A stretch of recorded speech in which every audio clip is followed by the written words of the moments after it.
Episode 56, Hiroshima, and a question.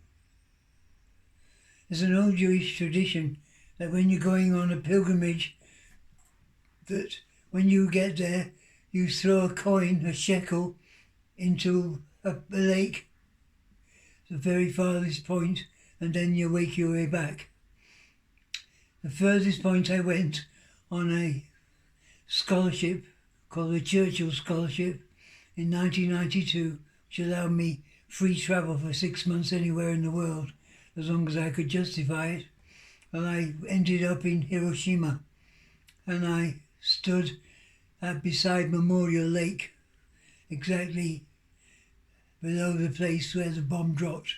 I wrote a haiku at the time, and it says, excuse me,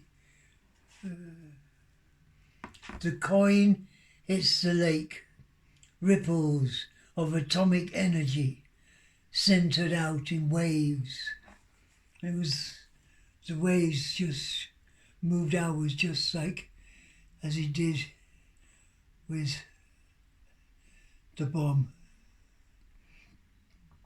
That was very moving, and from there I moved to a Zen center very close by for 2 or 3 weeks and lived as simply as one could there. There was a wonderful abbot to the monastery, Senko, and he had his master he used to go to was in Korea, because he said no longer did Zen have any kokoro, which means heart, had no heart in Japan. All they wanted was money. Anyway, why I mention him in this regard about suffering and how redemptive it could be, was he had a picture of his master, and his master was a famous calligrapher, and I noticed that all his fingers on his right hand were all black.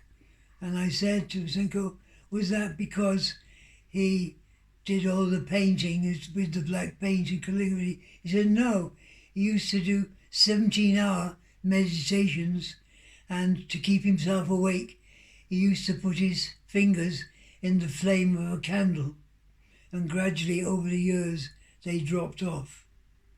Yeah, and we used to whip ourselves in the monastery, and I thought that was severe.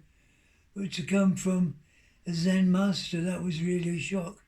But what is most beautiful about this whole episode, how moving Hiroshima was, and this sort of enlightened abbot, his last words to me was, be a lion, not a lamb, and keep asking yourself, what am I?